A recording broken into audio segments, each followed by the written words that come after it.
بسم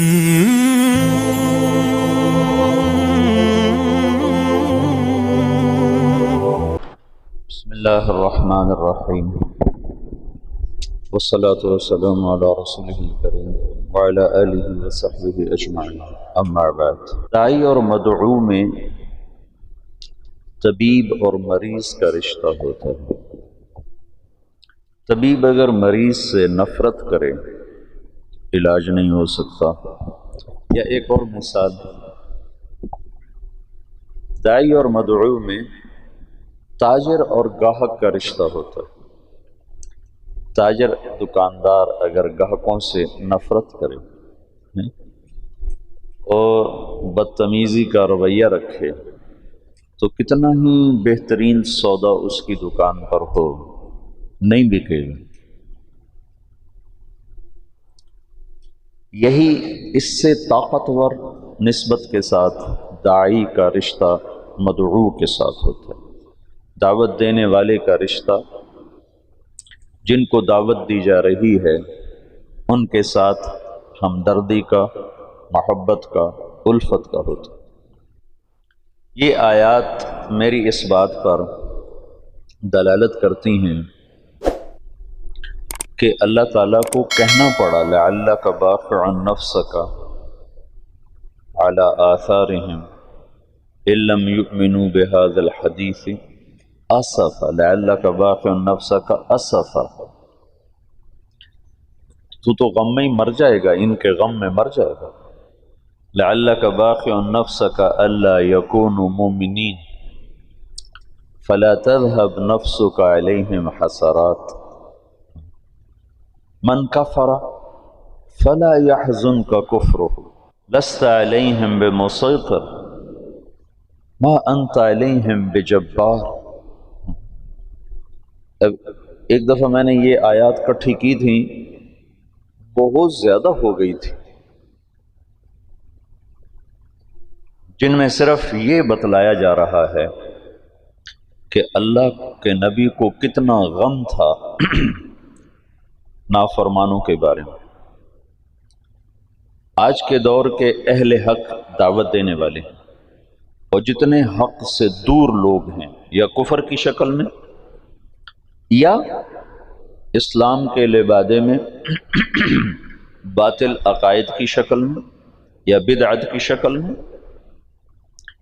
یا مذہبی آزادی جس کو غیر مقلدیت کہتے ہیں اس کی شکل میں، اکابر کی گستاخی کی شکل میں، یا صحیح العقیدہ ہو کر شراب، زنا، گانا بجانا، ظلم، ستم، یہ جتنی شکلیں ہیں یہ ساری کی ساری قابل رحم ہیں۔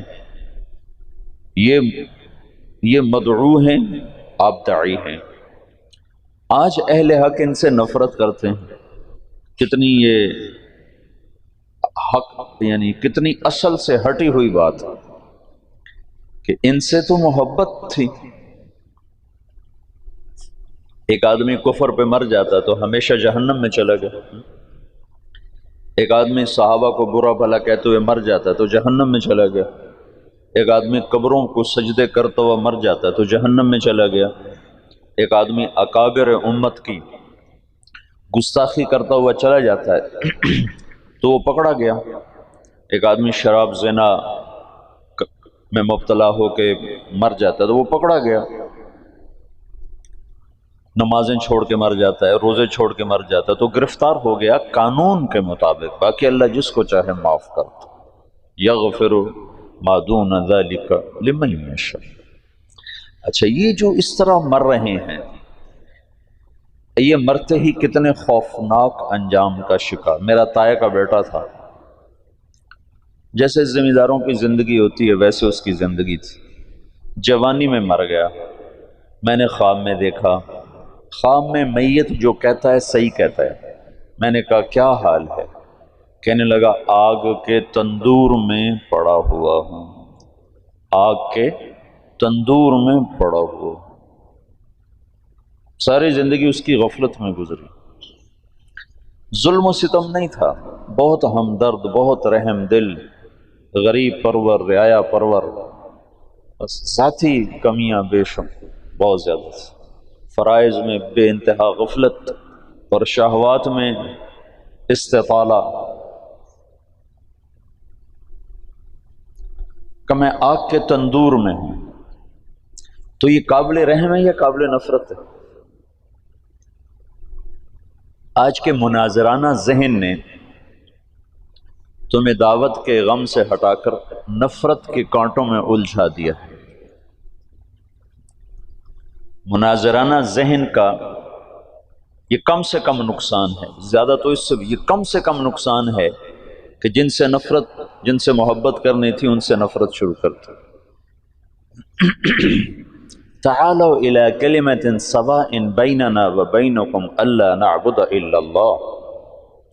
یہ آیت تمہیں کیا اصول بتا رہی کہ جن چیزوں میں تم مشترک ہو ان کو مضمون دعوت بناؤ۔ رفع یدین کو مضمون دعوت نہ بناؤ، نماز کو مضمون دعوت بناؤ۔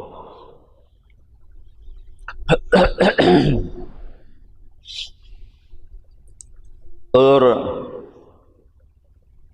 ان انتم الا بشر مثلنا، تو آگے نبی کہہ رہے ہیں ان نحن الا بشر مثلکم، کہ ٹکراؤ کی بات نہ کرو، جس چیز کو وہ مانتے ہیں تم اس کی بات کرو، وہاں سے اگلی بات تک تو تم پہنچ جاؤ گے، پہلے موقع پر ہی ان کی ٹھکرا دو تو تم نے ان کو اپنے سے دور کر دیا، متنفر کر دیا۔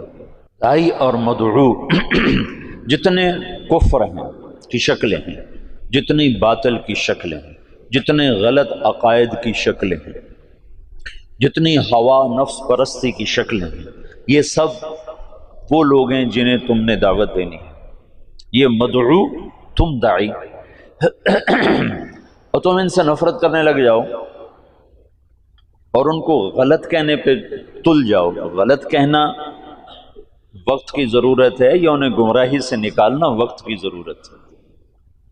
تم غلط ہو، تم غلط ہو، تم غلط ہو، تم شرابی ہو، تم شرابی ہو، اسے نہیں پتا میں شرابی ہوں۔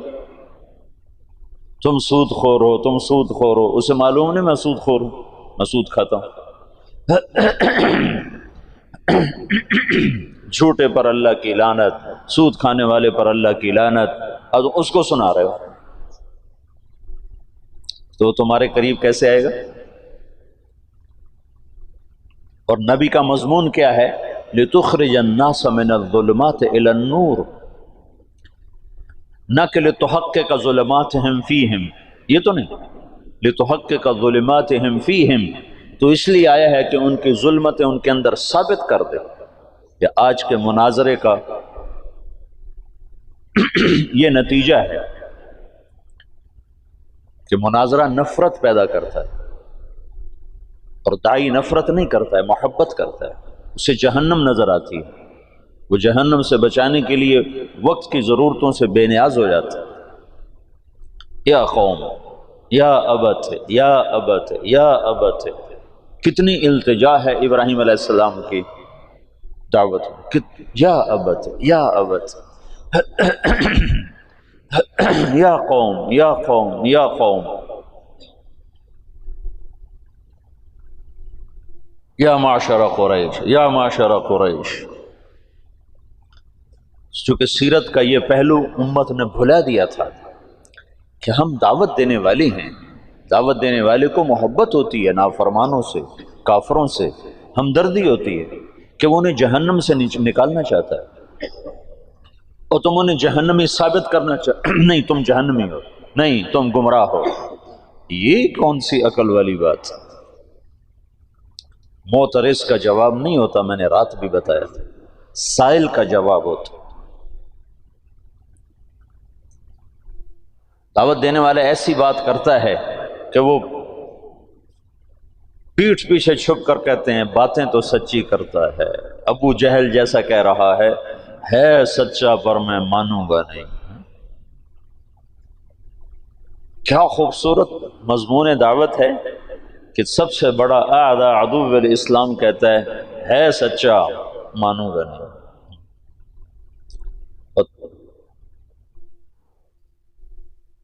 محکم بن طفیل مسلمہ کذاب کا سالار کہنے لگا واللہ انک لکذاب، مسلمہ سے کہنے لگا واللہ انک لکذاب ولیکن کذاب ربیعہ احب الی من صدوق مضر. جادو وہ ہوتا ہے جو سر چڑھ کے بولے. مناظرے کی زبان توہین کی ہے، اہانت کی ہے، تذلیل کی ہے، تحقیر کی ہے، استخفاف کی ہے، اور اس میں سے ایک چیز بھی دعوت کے ساتھ نہ جوڑ کھاتی ہے نہ اسلام کے ساتھ جوڑ کھاتی. دعوت دینے والے کے اندر محبت ہوتی ہے، ہمدردی ہوتی ہے کہ یہ جہنم سے بچے. حج سے ہم مینا سے واپس آ رہے تھے. مینا سے 1999 کا میرا پہلا حج تھا. تو اس وقت کنکریاں جہاں مارتے تھے نا، پل کے ساتھ اترتے ہی نائی کھڑے ہوتے تھے، سر کے بال، کوئی داڑھی شیو کراتا تھا، کوئی سر کے بال مڑاتے ہیں، کوئی ویسے داڑھی ٹھیک کراتا. تو میں آگے تھا، میرے پیچھے میرے 3-4 ساتھی تھے پشاور کے، اکٹھے تھے. تو جب جو نیچے اترے ہیں تو ایک نوجوان سیالکوٹ کا، بعد میں تعارف ہوا سیالکوٹ کا، وہ سر کے بال اس کے صاف ہو گئے تھے اور داڑھی شیو کرانے لگا تھا داڑھی. تو یہاں نائی نے صابن لگایا تھا. وہ ایک نوجوان تھا راشد، بہت بڑا تاجر، کروڑوں پتی، جوانی میں تبلیغ میں لگا. اس نے جب دیکھا تو ایک دم جا کے اس کے پاؤں میں گر گیا، اس کے پاؤں پکڑ کے رونے لگا، کہنے لگا ابھی تیرے سارے گناہ معاف ہو چکے ہیں، یہ دوبارہ فوراً گناہ نہ کر، تیرے سارے معاف ہو چکے ہیں. جب آدمی عرفہ سے واپس لوٹتا ہے تو سارے معاف ہو گئے، تو کہا تیرے سارے معاف ہو گئے، دوبارہ اپنے کافی کو کالا نہ کر. وہ ایسا رویا کہ وہ نوجوان خود رونے لگا. تو اس نے وہ تولیہ جو یہاں رکھا ہوا تھا نا، اس نے اس سے اپنا سارا صابن صاف کر دیا اور نائی سے کہنے لگا میرا خط بنا دو، آج کے بعد میری توبہ، میں داڑھی نہیں منڈاؤں گا. یہ داعی ہوتا ہے. تم بے وقوف مناظرانہ ذہن رکھتے ہو کہ ہم نے نیچا دکھانا ہے. نیچا دکھانا بھی کوئی حق ہے؟ اوروں کو عزت دینا سیکھو، پھر وہ تمہارے سامنے گر جائیں گے، خود ہی گر جائیں گے.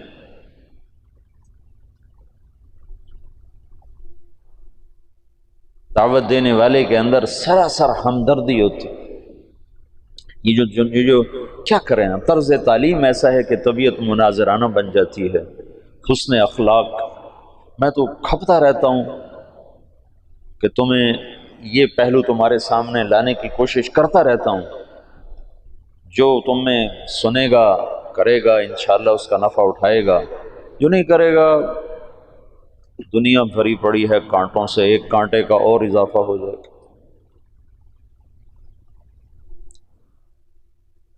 تو دعوت دینے والا سراسر رحمت ہوتا ہے، اور راتوں کو اٹھ کے روتا ہے. ڈاکٹر سعید رانا، کینسر کا اسپیشلسٹ، اس کو سعودی عرب حکومت نے اس کی اس ڈگری پر سعودیہ کی شہریت دی ہے، پاسپورٹ دیا ہے. ایسا قابل آدمی. ویسے تو سعودیہ والے بڑے متکبر ہیں، انا سعودی انا سعودی، وہ اجمیوں کو تو تھوکتے نہیں، لیکن اس کے پاس اپنے فن کا ایسا علم تھا کہ انہوں نے اس کو سعودیہ کا پاسپورٹ دیا، سعودی شہری بنایا. یہ گوجرے کا ہے.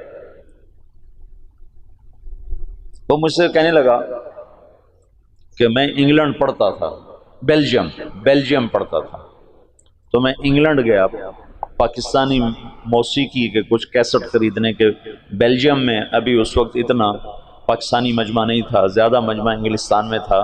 تو کہنے لگا میں لندن گیا پاکستانی گانے خریدنے کے لیے. تو وہاں ایک جماعت سے میری ملاقات ہو گئی. انہوں نے مجھ سے 2-4 باتیں کی، مجھے بڑی اچھی لگیں. تو میں نے وہ دن ان کے ساتھ گزارا. رات ہوئی تو وہ کہنے لگے رات بھی ہمارے پاس ٹھہر جاؤ. تو کہنے لگے میں رات بھی ٹھہر گیا. رات کو میری پچھلے پہر آنکھ کھلی تو میں نے دیکھا میرے بستر کے برابر ایک بوڑھا آدمی وہ دعا میں رو رہا زارو قطار اور کہہ رہا یا اللہ اس نوجوان کو ہدایت دیتے، یہ گانے خریدنے آیا ہے تو اسے دین کا داعی بناتے، اور رو رہا ہے، یہ دعوت۔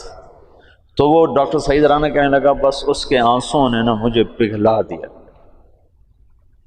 اور مجھے یہ خیال آیا کہ ایسے تو شاید میری ماں بھی نہ روتی ہو میرے لیے جیسے یہ میرے لیے رو رہا ہے، یہ کیوں رو رہا ہے؟ تو اس کے رونے پر میں نے وہیں توبہ کی، اور بجائے گانے خریدنے کے ان کے ساتھ میں نے 10 دن لگائے۔ پھر وہ دن آج کا دن، وہ بندہ تبلیغ میں فنا فی تبلیغ، اب بھی سعودیہ میں مکہ میں رہتے ہیں۔ تو دعوت دینے والا مدعو کے لیے غصے میں نہیں ہوتا، نفرت میں نہیں ہوتا، انتقام میں نہیں ہوتا، اسے عزت دیتا ہے، اس کو حقیر نہیں سمجھتا، اس کو گھٹیا نہیں سمجھتا، اس کو نیچے گرانے کے لیے جملے اور دلائل نہیں لاتا، بلکہ اس کو عزت دیتا ہے، اسے قریب کرنے کے لیے خود بچھ جاتا ہے۔ یہ دعوت سارے فتنوں کا توڑ ہے۔ میں سوچ رہا تھا کہ دعوت کیسے سارے فتنوں کا توڑ بنتی ہے۔ ایسے آج تمہارے پاس آنے سے پہلے نا تو مجھے خیال ہے جیسے روح جسم کے تمام حصوں کی زندگی کا سبب بن جاتی ہے۔ ہاتھ کے لیے کوئی الگ طاقت نہیں چاہیے، پاؤں کے لیے، آنکھوں کے لیے، دل کے لیے، دماغ کے لیے، کانوں کے لیے، سر کے لیے، بالوں کے لیے، زبان کے لیے، ہونٹوں کے لیے، دانتوں کے لیے، کمر کے لیے، مہروں کے لیے، پٹھوں کے لیے، پھیپھڑوں کے لیے، خون کے لیے۔ ایک ہی طاقت ہے جس کا نام ہے روح۔ جب وہ اترتی ہے تو جسم کے تمام شعبے زندہ ہو جاتے ہیں، تمام شعبے۔ ہر شعبے کو زندہ کرنے کے لیے کوئی الگ نہیں ہے۔ پھر آگے اس کو باقی رکھنے کے لیے ہاتھ کی طاقت کو باقی رکھنے کے لیے الگ ایکسرسائز ہے، پاؤں کی طاقت کو باہر رکھنے کے لیے الگ ایکسرسائز ہے، کمر کی طاقت کو باہر رکھنے کے لیے الگ ایکسرسائز ہے، لیکن صرف روح اکیلی جسم کے تمام شعبوں کو جیسے زندہ کر دیتی ہے، ایسے ہی دعوت اللہ دین کے زندگی کے تمام شعبوں کو تنہا زندہ کر دیتے۔ پھر ان کو باقی رکھنے کے لیے آگے محنتیں ہیں، لیکن زندگانی کے لیے اکیلی دعوت کافی۔ اور یہ عیسیٰ علیہ السلام تک ہوتا چلا آیا کہ دائی اکیلا ہوتا تھا اور کوئی ہاتھ میں تلوار نہیں، طاقت نہیں۔ اول من قاتل فی سبیل اللہ یوشع، پہلا شخص، پہلا نبی جس نے قتال کیا وہ یوشع علیہ السلام۔ موسیٰ علیہ السلام تک کسی نبی نے تلوار نہیں اٹھائی، بغیر تلوار کے اللہ تعالیٰ اہل باطل کو صفایا کر دیتا تھا۔ اور فرعون جیسا طاقتور آدمی جو کہتا ہے انا ربکم الاعلی، میں سب سے بڑا رب ہوں، میں سب سے بڑا رب ہوں،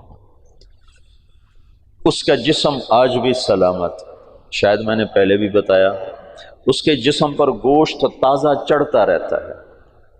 میں نے مصر کے اہراموں سے جو نکلی ہیں لاشیں وہ دیکھیں لندن کے عجائب گھر میں، تو وہ پٹیوں میں بند ہیں، اور بعضوں کی انہوں نے اوپر سے پٹیاں اتار دی ہیں دکھانے کے لیے، تو شیشے کے بڑے بڑے بکسے ہیں، ان کے اندر وہ لاشیں پڑی ہیں، ان کی کھالیں چٹک گئی ہیں، کھال چٹک گئی ہے لیکن ہے سلامت، اور ہڈیاں اس میں سے نمایاں نظر آتی ہیں، چہرے کی کھال ایسے چٹکی ہوئی ہے، لیکن فرعون کی ساری لاش تر و تازہ ہے، اس پر تازہ گوشت پیدا ہوتا رہتا ہے، چڑھتا رہتا ہے، ہر سال اس پہ نیا گوشت چڑھتا ہے، اور اس کے چہرے پر بھی، گردن پر بھی، اس کے سر کے بال بالکل تر و تازہ۔ پھر انہوں نے وہاں جب وہ زیادہ ہو جاتا ہے تو وہیں چوہے رکھے ہوئے ہیں، چوہے جو اس پہ چھوڑے جاتے ہیں، ہر سال 15 مارچ کو اس کی لاش کو نکالا جاتا ہے اور اس پر چوہوں کو چھوڑا جاتا ہے جو اس کو اوپر سے سارا گوشت نوچ لیتے ہیں جو ضرورت سے زیادہ ہوتا ہے، باقی کو پھر وہ دوائیاں لگا کر اور خوشبوئیں لگا کر اور کپڑے میں بند کر کے پھر اس میں ڈال دیتے ہیں۔ اس کے جسم پر موت کے آثار نہیں آئے۔ فَالْيَوْمَ نُنَجِّيكَ بِبَدَنِكَ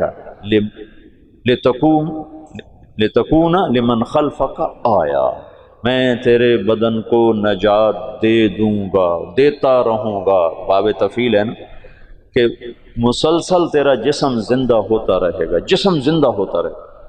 تو جسم کے جو ہاتھ سلامت ہیں، ناخن سلامت ہیں، تو فرعون جس نے کہا میں رب ہوں، اس کو زیر کرنے کے لیے بھی صرف ایک موسیٰ گئے تھے اپنے بھائی ہارون کے ساتھ، کوئی لاؤ لشکر لے کر نہیں گئے تھے۔ دعوت اتنی طاقتور چیز ہے کہ دعوت دینے والا خود کہہ رہا ہے انی اخاف ان یقتلون، یا اللہ مار دیں گے مجھے، اور آگے اللہ تعالیٰ کہہ رہے ہیں میں جو ساتھ میرے ہوتے ہوئے بھلا ہو سکتا، اننی معکما اسمع و ارا، جاؤ جاؤ میں تمہارے ساتھ ہوں، کچھ نہیں کر سکتا۔ تو عیسیٰ علیہ السلام تک آپ دیکھو کہ ہر داعی اکیلا آیا اور سامنے ایک ٹھاٹھے مارتا ہوا انسانوں کا سمندر ہے، لیکن نبی کی بات غالب آئی اور اللہ نے نہ ماننے والوں کو پکڑا۔ منہم من اخذتہ الصیحہ منہم من ارسلنا علیہ حاصبا منہم من خسفنا بہ الارض ومنہم من اغرقنا۔ یہ اللہ تعالیٰ نے اپنی پوری تاریخ کو 4 جملوں میں بیان کر دیا کہ دعوت کے مقابلے میں باطل جتنی بڑی شکل میں آیا ٹوٹ گیا، لیکن موسیٰ علیہ السلام پر جب تورات اتری تو اللہ کا جو غیبی نظام تھا اچانک پورے باطل کی پکڑ کا وہ اللہ نے اٹھا دیا اور اہل ایمان کو سامنے کھڑا کر دیا۔ موسیٰ علیہ السلام تلوار اٹھا رہے ہیں، داؤد علیہ السلام تلوار اٹھا رہے ہیں، رسول اللہ صلی اللہ تعالی وسلم کی برکت سے آپ سارے عالم کے لیے رحمت بن کر آئے، سارے انسانوں کے لیے رحمت بن کر آئے، تو اللہ نے مسخ ہونا اٹھا دیا، بندر بن جاؤ، خنزیر بن جاؤ، پہلے اللہ نے بنا دیے۔ انزل علینا مائدۃ من السماء، اللہم ربنا انزل علینا مائدۃ من السماء، آسمان سے دسترخوان اتارنے کی عیسیٰ علیہ السلام کی قوم نے شرط رکھی، اللہ نے دسترخوان اتارا، جب وہ نہیں مانے تو اللہ نے کھڑے کھڑے خنزیر بنا دیا، اور مچھلی کھانے پر سوتو سوتو کو بندر بنا دیا۔ جب ہمارے نبی تشریف لائے تو اللہ تعالیٰ نے بندر بنانا، خنزیر بنانا، آپ کی برکت سے یہ اس کو اٹھا دیا، تلوار بیچ میں آ گئی۔ اسلم تسلم۔ تو کرنے اول میں چونکہ اللہ نے مسلمانوں کو طاقت دے دی تو بہت سے لوگ کہتے ہیں اسلام تلوار سے پھیلا، حالانکہ اسلام دعوت سے پھیلا ہے، ہر دور میں دعوت سے اور اخلاق داعی، 2 چیزیں ہیں جنہوں نے اسلام کو پھیلایا ہے، ایک دعوت دینے والوں کے اخلاق اور ایک ایمان کی دعوت۔ لیکن ایک نمونہ 7ویں صدی میں اللہ تعالیٰ نے خالصتاً دعوت کے ذریعے سے دنیا کی سب سے بڑی سیاسی طاقت کو زیر کیا، یہ اللہ نے دکھایا تاکہ آنے والی نسلوں میں بطور حجت کے ایک داستان باقی رہے کہ اگر امت دعوت دینے کو اپنا وظیفہ بنا لے تو بڑے سے بڑا باطل ٹوٹ سکتا ہے، مقابلے سے نہیں ہوگا، مقابلے سے نہیں ہوگا، مناظرے سے نہیں ہوگا، ضد پیدا ہو جائے، بغض پیدا ہو جائے، جب بغض پیدا ہوتا ہے پھر انکار کی صلاحیت، پھر اقرار اور ماننے کی صلاحیت ختم ہو جاتی ہے، اور ہمیشہ مناظروں سے اور جواب در جواب سے اور رد الجواب سے بغض کی کیفیت پیدا ہوتی ہے اور نفرت کی کیفیت پیدا ہوتی ہے۔ تم ہارنا سیکھو، ہارنا، جی آپ جیت گئے میں ہار گیا، تو تمہیں کوئی ہرا نہیں سکتا۔ مولانا جمشید صاحب ہمیں فرمایا کرتے تھے جو ہارا سو جیتا، جو ہارا سو جیتا۔ اسی سلطنت کو زوال آ گیا 232 ہجری میں، 100 سال بڑی طاقتور حکومت، متوکل کو اس کے بیٹے منتصر نے قتل کر دیا، پہلا قتل بیٹے کے ہاتھوں باپ کا حکومت کے لیے عباسی دور میں ہوا ہے کہ منتصر نے ترکوں سے مل کر اپنے باپ متوکل کو، اس متوکل کی عمر صرف 42 برس تھی جب اس نے کچھ 14 برس حکومت کی تھی، اس کے بعد بنو عباس کی ہیبت ہمیشہ کے لیے اٹھ گئی، اور 232 سے 334 تک ترک کھیلے بنو عباس، خلفاء کو تخت سے گھسیٹ کر نیچے پھینک دیتے تھے اور گھسیٹتے ہوئے باہر صحن میں دھوپ میں کھڑا کر دیتے، کسی کی آنکھیں نکال دیتے، کسی کو زندہ کو تہ خانے میں بند کر کے اندر ہی سسکا کے مار دیتے تھے۔ تو 334 تک ترک کھیلتے رہے، اترکوا ترک ما ترکوکم، والی بات پر جب عمل نہ کیا، معتصم نے ترکوں کو لیا تو پھر وہی ان کے لیے وبال جان بن گیا۔ پھر 334 سے 446 تک شیعوں نے حکومت کی۔ ایرانی ابو شجاع تھا دہلوی، اس کے 3 بیٹے تھے، رکن الدولہ، معز الدولہ، عماد الدولہ۔ تینوں مچھیرے تھے، مچھلی پکڑتے تھے۔ ابو شجاع نے خواب دیکھا کہ اس نے پیشاب کیا ہے، اس سے آگ نکلی، اوپر جا کر 3 شعلوں میں تقسیم ہو گئی، اور وہ شعلے چھوٹے چھوٹے انگاروں میں تقسیم ہو گئے۔ تو اس نے ایک کاہن سے پوچھا کہ میں نے یہ خواب دیکھا ہے، اس کی تعبیر۔ اس نے کہا تیرے 3 بیٹے بادشاہ بنے۔ تو اس نے جوتا نکال کے اس کی پٹائی شروع کر دی، اور اپنے بیٹوں سے کہا مارو خبیث کو کہ ہماری غربت کا مذاق اڑاتا ہے۔ چارے پیو پترا چنگی مجائی کی تھی۔ جب اس کو اچھی طرح صاف کر لیا نا، پھر کہنے لگے چلو ایک مچھلی اس کو دے دو، بیچارے کو بہت مارا ہے۔ تو اس کو ایک مچھلی انہوں نے دے دی۔ 20 سال بعد یہ 3 بیٹے بادشاہ بن چکے تھے، اور 25 برس میں پوری اسلامی سلطنت ان کے نیچے آ چکی تھی، اور ساری اسلامی سلطنت پر شیعہ قابض تھے۔ مصر اور تمہارے استاد کا دیش شمالی افریقہ سارا یہ اسماعیلی شیعہ، اور شام، عراق، صرف یہ ہندوستان بچا ہوا تھا۔ ہندوستان یہاں ہندوستان میں اس وقت اسلامی سلطنت کا ایسا قیام بھی نہیں تھا۔ سندھ میں تھی اسلامی سلطنت، اس میں 12 شیعہ۔ 446 میں سلجوق کھڑے ہوئے، طغرل بیگ کے ذریعے سے اللہ تعالیٰ نے تمام شیعہ کا اخراج کیا، اور اہل السنت والجماعت کا اقتدار قائم ہوا 590 تک۔ 590 تک، 446 سے 590۔ ملک شاہ کے مرنے پر زوال آ گیا سلجوقیوں کو۔ سلجوقوں نے بڑی خدمت کی ہے اسلام کی، لیکن بعد میں آپس کی لڑائیوں نے انہیں تباہ و برباد کر دیا۔ تو علپ ارسلان تھا ملک شاہ کا والد، بڑے عبرت کا قصہ اس لیے سنا ہے، ملک شاہ کا والد تھا۔ تو وہ جا رہا تھا چین فتح کرنے، چین۔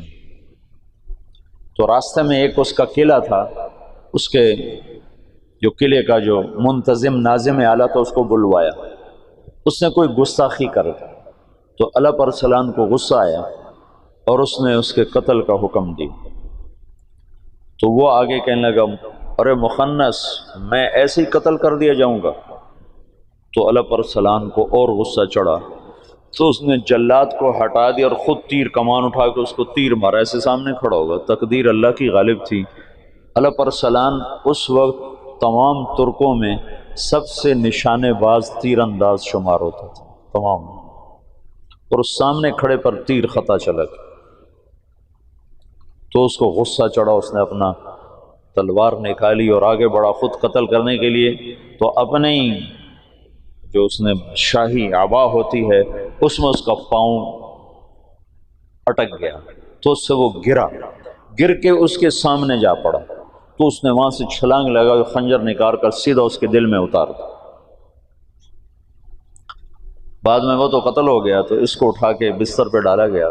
تو اس نے وصیت کی کہ میرے بعد میرا بیٹا ملک شاہ بادشاہ ہوگا، اور نظام الملک اس کا وزیر ہوگا، اور اس کی ساری تدبیر وہ دیکھے گا جب تک یہ بالغ نہیں ہوتا۔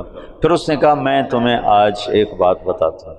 میں ایک بڑے شیخ کی خدمت میں گیا تھا، میں نے ان سے کہا تھا مجھے کچھ نصیحت کرو، تو انہوں نے مجھے فرمایا تھا کبھی بھی عجب میں مبتلا نہ ہو، اور کبھی دشمن کو کمزور نہ سمجھنا۔ کہ یہ 2 باتیں مجھے کہتی، دشمن کو کمزور نہ سمجھنا، عجب میں مبتلا نہ ہو۔ کہ کل شام کو میں ٹیلے پر کھڑا ہوا، اپنے لشکر کو دیکھ رہا تھا، تو میری جی میں آ رہا تھا پوری دنیا میں مجھ سے بڑا بادشاہ کوئی اور یہ بات ٹھیک تھی، فعلاً ٹھیک تھی، پوری دنیا میں مجھ سے بڑا بادشاہ کوئی نہیں۔ اللہ تعالیٰ نے مجھے دکھایا کہ تجھ سے بڑا اللہ ہے، اللہ ہے۔ اور اس قلعے کے ناظم کو میں نے حقیر چیونٹی کی طرح سمجھا، اور خود اس کو اٹھ کے مارنے کو دوڑا، تو اللہ نے مجھے اسی کے ہاتھوں مروا کے دکھا دیا کہ طاقت اللہ کے ہاتھ، تو میں نے اسے حقیر جانا، ادھر میں عجب میں مبتلا ہوا۔ تو بادشاہی کا عجب تھوڑا ہوتا ہے اور لکھنے پڑھنے کا عجب اس سے زیادہ ہوتا ہے۔ 590 سے 656 تک پھر کسی کا ہاتھ نہیں ہے بنو عباس پر، ایسے ہی روتے دھوتے۔ تو چنگیز خان اٹھا ہے کہ 610 میں، اور اس نے تباہی کا ایک ایسا ریلا اس کے ساتھ تھا، ہر چیز کو خس و خاشاک کی طرح بہا کر لے گی۔ 664 میں وہ مرا ہے، اس وقت اس کی عمر 73 برس تھی، 73 سال 4 مہینے۔ اس نے کوئی 25 برس حکومت کی، اور اس نے چنگیزی سلطنت کو ناقابل تسخیر بنا دیا۔ یہ دنیا کا واحد جرنیل ہے، رات بھی بتایا تھا، جس نے شخصی طور پر تنہا سب سے زیادہ فتوحات کی ہیں، اور اس کا کوئی علم عطائی تھا جنگوں کے بارے میں، ملک گیری کے بارے میں، جہاں گیری کے بارے میں، اس کا علم عجب تھا۔ اس کی برق رفتاری، اس کی ذہن کی تیزی کمال درجے کی تھی۔ قبائل کو ایسے اس نے جوڑ دیا تھا، سب ایک جھنڈے تلے مختلف قبائل جمع ہو گئے تھے، اور دنیا کی ناقابل تسخیر طاقت بنے۔ اور قراقرم صحرائے گوبی میں منگولیا کے پاس ایک بڑا شہر اس نے بنایا، دارالحکومت، جو ساری دنیا کا سب سے بڑا دارالحکومت، اور ان کا بڑا نشانہ مسلمان تھے، مسلمان، کہ مسلمانوں سے زیادتی ہوئی تھی، جس کے بدلے میں چنگیز خان نے ان پر حملہ کیا تھا۔ چنگیز خان کے مرنے پر اس کی سلطنت، اس کے 4 بیٹے تھے، بڑا جوجی تھا۔ جوجی کے بارے میں اسے شک تھا کہ یہ میرا بیٹا نہیں، کہ اس کی جب یہ چھوٹا سردار تھا تو اس نے بڑی شکستیں کھائیں، حتیٰ کہ اس کی بیوی اغوا ہو گئی۔ جب وہ واپس آئی تو حاملہ تھی، لیکن اس نے بورتائی خاتون اس کا نام تھا، اس نے ہمیشہ اس کو عزت دی اور اس بیٹے کو اپنا ہی بیٹا سمجھا، اس کا نام جوجی۔ 3 بیٹے اس کے سامنے پیدا ہوئے، اغدائی اور چغتائی اور طولوئی۔ تو اس نے اغدائی کو اپنا جانشین بنایا، اور جوجی کو روس کی سلطنت دی، روس کی، اور چغتائی کو اس نے منگولیا کی طرف کا اور چین کی طرف کا علاقہ دیا، اور جو طولوئی تھا اس کو یہ نیچے آذربائیجان سے نیچے ایران اور یہ شام، یہ علاقے اس نے 4 حصوں میں اس نے اپنی سلطنت کو تقسیم کیا، اور اغدائی کو سب سے بڑا سردار بنایا۔ اغدائی کے دور میں فتوحات کا رخ مسلمانوں سے ہٹ کے یورپ کی طرف چلا گیا، تو ان کا ایک سالار تھا سوبدائی بہادر، سوبدائی، وہ پولینڈ تک پہنچا، پولینڈ تک، لیکن اس میں کوئی ایسی سلطنتیں تھیں نہیں، ایسی چرواہے سے بیچارے غریب لوگ، تو وہ پولینڈ تک اس نے چنگیزی سلطنت کو پھیلا دیا۔ اب یہ وہ ہاتھی ہے جس کے سامنے ساری دنیا کے بادشاہ چیونٹی اور چوہے کی طرح، انہیں میدان جنگ میں ہرانے کی کوئی شکل نہیں۔ تو اسلام کی شکل یوں تھا کہ اب بجھا، اب بجھا، اب بجھا، لیکن اللہ نے دین کو باقی رکھنا ہے تو انسانوں کو بھی باقی رکھنا ہے جو مسلمان کہلائیں۔ جب اغدائی مرا ہے تو اس کا بیٹا تھا قیوق، وہ حکمران بنا، وہ بہت رحم دل تھا، اس نے جنگیں روک دیں اور مسلمانوں کو اپنی سلطنت میں شامل کیا، تو اس کی وجہ سے ساری تاتاری سلطنتوں میں مسلمانوں کے بارے میں نرم گوشہ پیدا ہو۔ اب نامعلوم تاریخ کے گمنام سپاہی ہیں جو اتنے غیر معلوم ہیں، اتنے نامعلوم ہیں کہ کسی تاریخ میں ان کا نام تک درج نہیں، ان کی جگہ درج نہیں، جنہوں نے تاتاریوں کو دعوت دینا شروع کی۔ خونخوار قوم ہے، اور تاتاری غریب مسلمانوں کی دعوت سے اسلام قبول کرنا شروع ہو گئے۔ یہ تاریخ کا حیرت ناک واقعہ ہے۔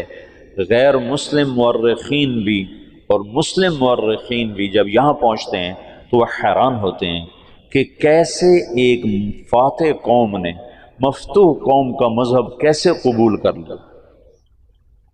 ہندوستان میں کوئی عیسائی نہیں تھا، آج کروڑوں ہیں، کہاں سے آئے؟ انگریزوں نے دعوت۔ اندلس سے سارے مسلمان مٹ گئے، سب عیسائی ہو گئے، کیسے؟ طاقت عیسائیوں کے ہاتھ میں تھی۔ تو یہ ایک عجب واقعہ ہو رہا ہے کہ طاقت جن کے ہاتھ میں ہے وہ اسلام کے سب سے بڑے دشمن ہیں، اور اسلام اور مسلمان ان کے لیے سب سے مبغوض چیز ہے، اور پھر وہ انہی کا کلمہ پڑھتے جا رہے ہیں۔ یہ 7ویں صدی میں ہو چکا ہے۔ آج کا چنگیز کسی اور شکل میں ہے، کسی اور نام کے ساتھ ہے، آج کا ہلاکو کسی اور شکل میں ہے، کسی اور نام کے ساتھ ہے، لیکن آج بھی وہی ہوگا جو 7ویں صدی میں ہو چکا ہے۔ ہم ان کو سیاسی میدان میں، جنگی میدان میں شکست نہیں دے سکتے۔ کہ وہ سائنس ٹیکنالوجی میں وہاں پہنچ چکے ہیں جہاں ہم اور جنم لے کر بھی نہیں پہنچ سکتے، لیکن ایک راستہ ہمارے پاس پڑا ہے، ہم ان کو دعوت دیں۔ اس وقت فرانس میں اوسط 5 سے 6 گورے روزانہ مسلمان ہو رہے ہیں، اوسطاً 5 سے 6 گورے روزانہ مسلمان، اور فرانس یورپ میں سب سے زیادہ اسلام قبول کرنے والا ملک بن چکا ہے، اور اس کے بعد اٹلی سب سے زیادہ تیزی کے ساتھ اسلام میں آ رہا ہے، وہ پوری دنیا میں امریکہ میں سب سے زیادہ اسلام پھیل رہا ہے۔ دعوت ایسی چیز ہے جو چیونٹی سے ہاتھی کو مروا دیتی۔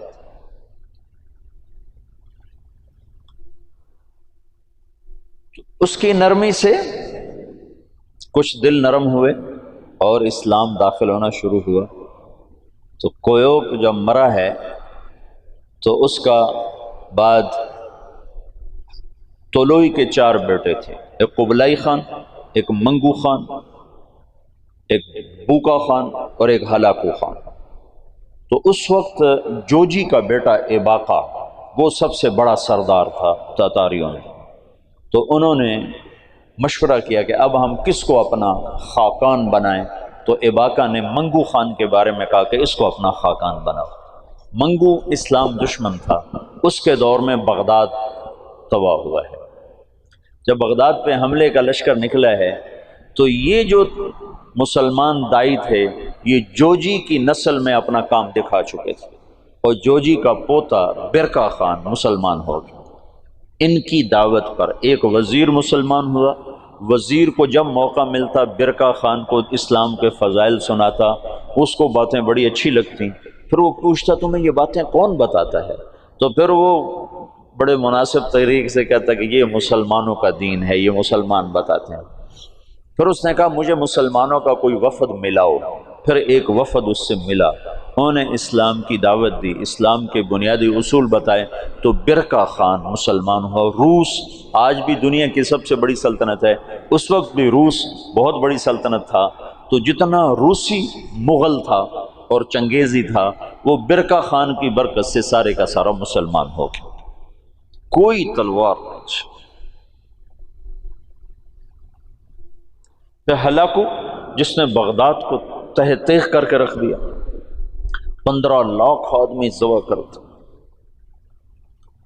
658 میں پھر اس نے مصر پہ چڑھے، اس دوران حلب، شام، دمشق کو اس نے اینٹ سے اینٹ بجا دیا، پھر 658 میں وہ دمشق مصر کی طرف حملہ آور ہوا۔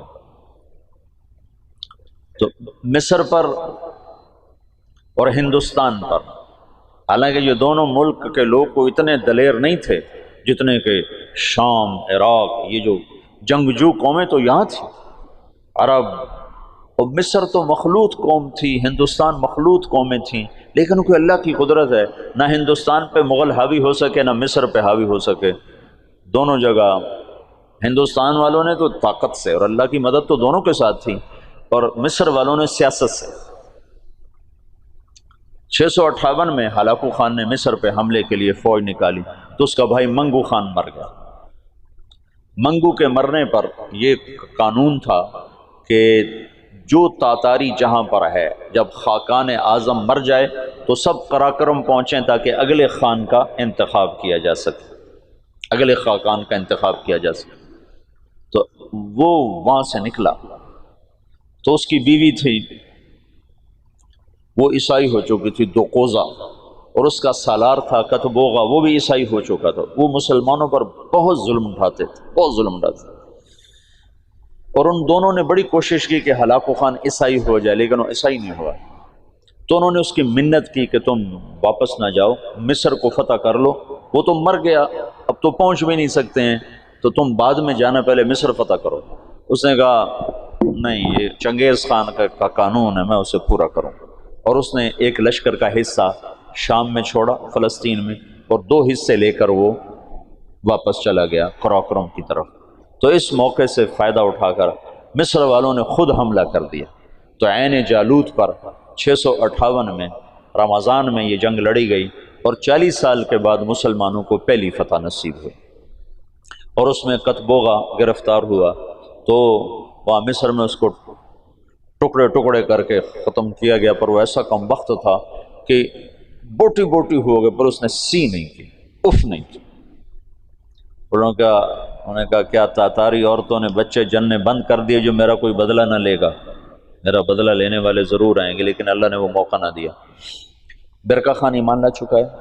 جب ہلاکو چلا ہے، وہ قراقرم کے قرولتائی اس کو کہتے تھے، قرولتائی کانفرنس، اس کانفرنس کے لیے چلا ہے، تو اس وقت قبلائی طولوئی کے 4 بیٹے تھے، تو منگو بنا تھا، تو منگو کی جگہ بوقا خان موجود تھا قراقرم میں، وہ خود ہی خاقان بن گیا۔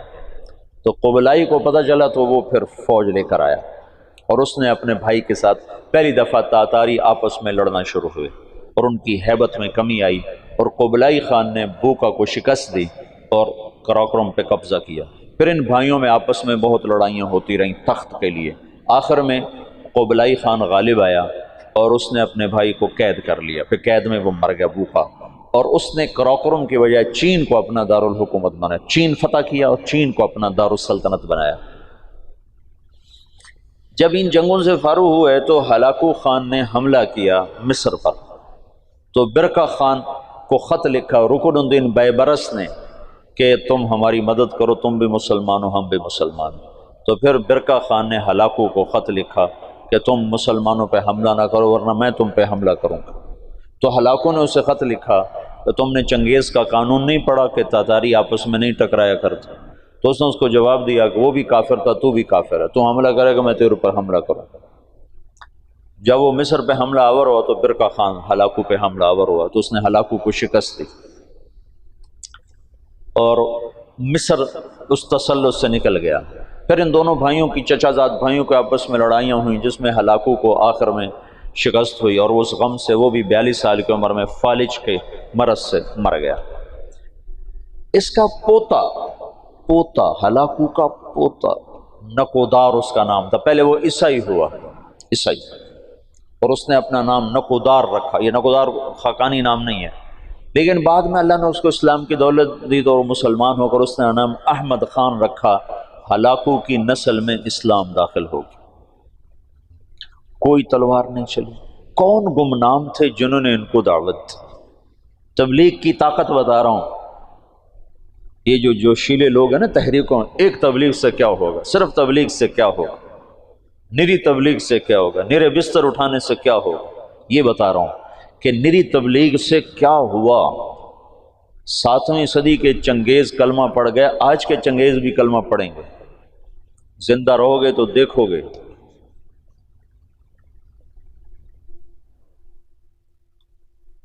پیچھے صرف ایک نسل قبلائی کی نسل چین نکل گئی، وہ محروم ہوئے اسلام سے، ورنہ باقی ساری نسل چنگیز کی۔ چغتائی رہ گیا، چغتائی کا پڑپوتا تیمور تغلق، وہ جلال الدین رحمت اللہ علیہ کے ہاتھوں متاثر ہوا اسلام سے، اور ان کے بیٹے رشید الدین کے ہاتھوں اس نے کلمہ پڑھا۔ وہ اس وقت منگولیا کی طرف حکمران تھے۔ تو یہ آخری تاتاریوں کا قلعہ باقی تھا، تو اس میں ایک آدمی نے سراغ کیا، ایک آدمی رشید الدین، جلال الدین رشید الدین۔ تیمور تغلق شکار کو نکلا تو آگے جلال الدین مل گئے راستے میں، تو ان مسلمانوں کی شکل حلیہ تو پہچانا جاتا کہ یہ مسلمان مل گیا آج تو میرا دن خراب گزرے گا. کہنے لگا تم سے تو ہمارا کتا ہی اچھا ہے. تو جلال الدین کہنے لگے ہاں واقعی اگر میں ایمان پہ نہ مروں تو تیرا کتا ہی اچھا ہے. تو تیمور کہنے لگا ایمان کیا ہوتا ہے؟ تو انہوں نے اس کو دعوت دی. اس کا ایسے دل پہ پڑی، کہنے لگا ابھی میں ولی عہد ہوں، جب بادشاہ بنوں نا تو مجھے ملنے آنا. ان کے ولی عہد بادشاہ بننے سے پہلے جلال الدین رحمۃ اللہ علیہ کا انتقال ہو گیا. انہوں نے اپنے بیٹے رشید الدین سے فرمایا کہ جب تو سنے تیمور بادشاہ بنا ہے تو جا کے اسے میرا پیغام دینا. یہ پہنچے اس کے بادشاہ بننے پر، تو اس تک رسائی نہیں ہو سکی، بڑی کوشش کی، کسی نے دربار میں جانے نہیں دیا. تو انہوں نے ایک دن کیا کیا، اس کے محل کے قریب جا کر یہ سورج کی پوجا کرتے تھے، تو سورج نکلنے والا تھا تو انہوں زور سے اذان دی. تو تیمور کے کانوں میں آواز پڑی، عجب ان کا یہ کون کیا کہہ رہا ہے، نہ آشنا آواز نہ آشنا کلمات کا. پکڑو اسے. تو پکڑ کے لایا گیا تو پتہ چلا کہ جو رشید الدین صاحب ہیں، جلال الدین کے بیٹے ہیں. انہوں نے دعوت دی، اس نے کلمہ پڑھا. اس نے اپنے وزراء کو بلایا کہ میں مسلمان ہو چکا ہوں، تم میرے ساتھ کلمہ پڑھو. وہ بھی مسلمان ہو. پھر اس نے اپنے سالار کو بلایا کہ میں مسلمان ہو چکا ہوں، تم بھی مسلمان ہو. اس نے کہا یہ میرے غلام سے لڑائی لڑے، کشتی کرے، اگر یہ اس کو گرا دے تو میں کلمہ پڑھ لوں گا. تو تیمور نے کہا تم دلائل سنو، تم کشتی کو اسلام کے ساتھ کیا جوڑتے ہو؟ انہوں نے کہا میں لڑائی کی دلیل جانتا ہوں، اس کے علاوہ کوئی دلیل جانتا نہیں. اس کے غلام کا نام تھا جراش، اور وہ کیا بلا تھی، وہ 5 سالہ اونٹ وہ جو بیٹھا ہوتا تھا نا، اس کو دونوں ہاتھوں پہ اٹھا کر یوں لے جاتا تھا. 5 سال کے اونٹ کو. تم سے یہ سلیپنگ بیگ نہیں اٹھائے جاتے. 5 سالوں. اب اس کے ساتھ رشید الدین صاحب کیا لڑیں گے؟ تو انہوں نے کہا نہیں میں لڑوں گا انشاءاللہ، کشتی کروں گا کل اس کے ساتھ. اگلے دن سارا شہر اکٹھا ہو گیا. انہوں نے رات کو اللہ سے بات کر لی، جو تو نے ان کو ایمان دینا ہے تو مجھے جتا دے، نہیں دینا تو میں اس کے سامنے کچھ بھی نہیں. تو اگلے دن وہ بڑا اکڑتا ہوا اور ہنستا ہوا میدان میں اترا. جو گئی آگے ماڑکو سے وہ ہاتھی سا. تو جب دونوں آمنے سامنے ہوئے تو انہوں نے اس کے قریب جا کر ایک ہلکا سا اس کے سینے پر اللہ اکبر یوں ایک مکہ مارا، اللہ اکبر. تو وہ 4 کلابازیاں کھا کے زمین پہ گرا، دڑل دڑل دڑل دڑ وہ جا گرا. تو سارا مجمع حیران پریشان ہو گیا. تو اس کے سالار نے کہا مان گیا، اسلام میں طاقت ہے، اسلام میں طاقت. کلمہ پڑھا. اس تیمور کی قبر پر آج بھی لکھا ہوا ہے یہ وہ بادشاہ ہے جس کے ہاتھ 10 لاکھ انسان مسلمان ہوئے. 10 لاکھ. نہ وہ شیخ المشائخ ہیں، نہ وہ کوئی صوفیاء میں سے، نہ کوئی علماء میں سے، اور اس کے پیچھے دعوت ہے کمزور انسان کی. اور کچھ عرصے کے بعد سوائے قبلائی کی نسل کے باقی ساری تاتاری قوم مسلمان ہو چکی تھی. یہ 7ویں صدی میں ہو چکا ہے میرے عزیزو، یہ 15ویں صدی میں بھی ہو جائے گا. یہ دعوت وہ نسخہ ہے جو ہر دور کے لیے ایک ہی طرح کی تاثیر اور اثر اور طاقت رکھتا ہے. ہندوستان کو اللہ نے چنا، پتہ نہیں کیوں چنا، اس میں کیا ایسی اس خطے میں صفات تھیں اللہ ہی بہتر جانتا ہے. یہ تھوڑا سا میں نے آپ کو پس منظر بتایا ہے کہ دعوت کی تاریخ، اس کے ساتھ سیاسی تاریخ، پھر مولانا الیاس صاحب نے کیسے کام شروع کیا، یہاں جو حالات بن گئے تھے. یہاں بھی مسلمانوں کی طاقتور حکومت تھی، لیکن جیسے قومیں زوال پذیر ہوتی ہیں تو زوال آ گیا.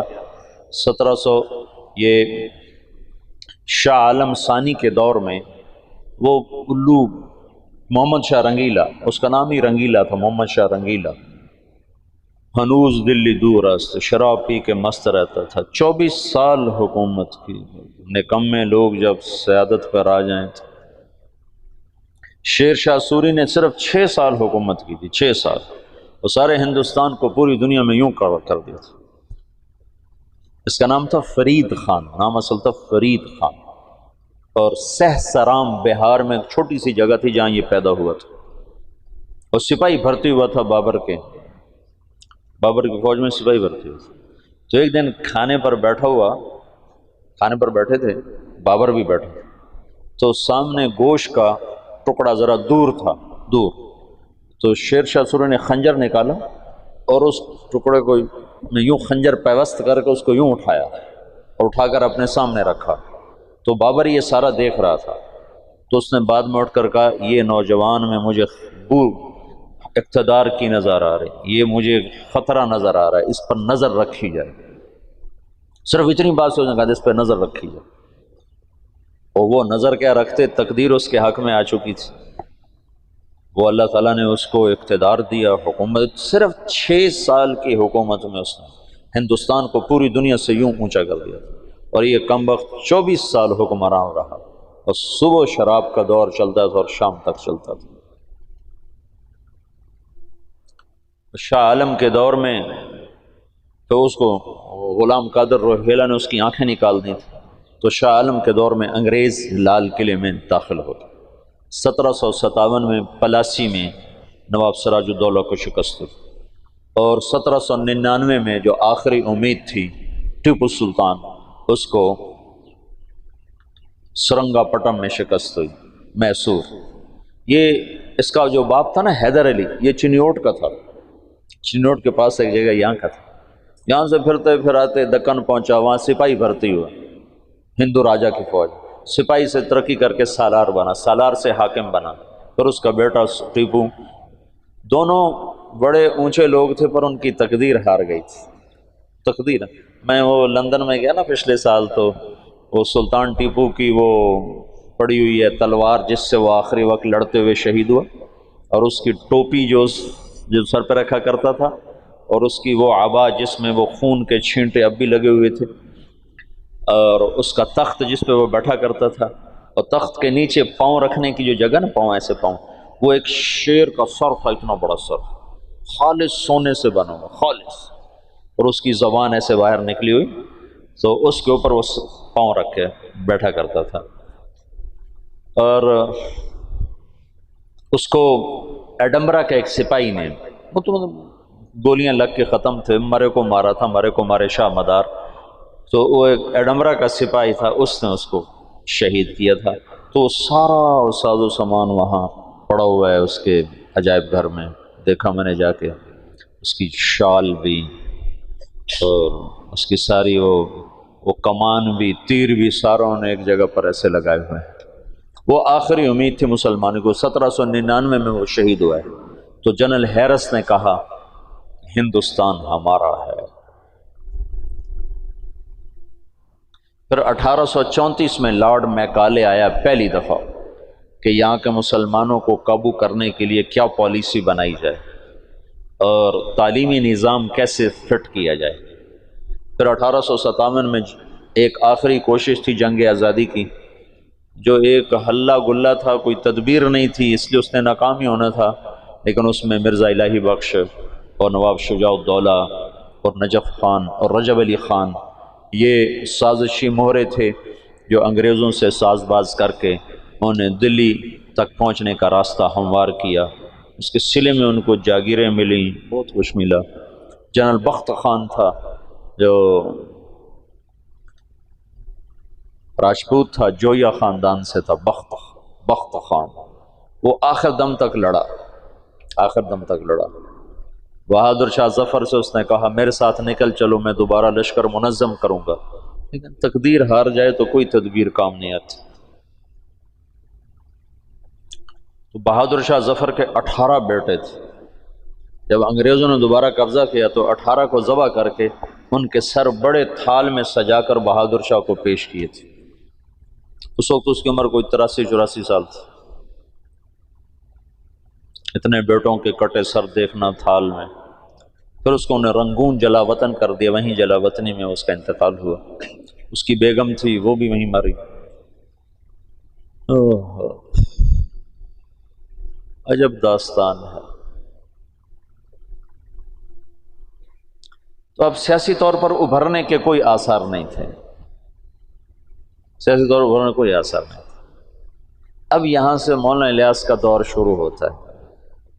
یہ 3-4 دن میں تمہیں پچھلا سارا بتایا ہے۔ اب مولانا الیاس صاحب رحمۃ اللہ علیہ نے کیسے اللہ نے ان سے کام لیا، کیسے انہوں نے کام شروع کیا کہ آج تم اور میں اسی کے، یہ شیخ رمضی اسی وجہ سے بیٹھے، کہاں تیونس، کہاں فیصلہ آباد۔ اس شخص نے کیا محنت کی کہ جس سے یوں آفاق جڑتے چلے گئے۔ سیاسی پس منظر ایسا تھا کہ آج ختم اور آج ختم۔ انگریز نے کوشش کی یہاں عیسائیت کو پھیلایا جائے اور مسلمانوں کو اندلس کی طرح ختم کر دیا جائے، لیکن اللہ کا غیبی نظام حرکت میں آ چکا تھا۔ غالباً یہ وہ آخری کوشش ہے جو ہر کچے پکے گھر میں اسلام داخل ہوگا۔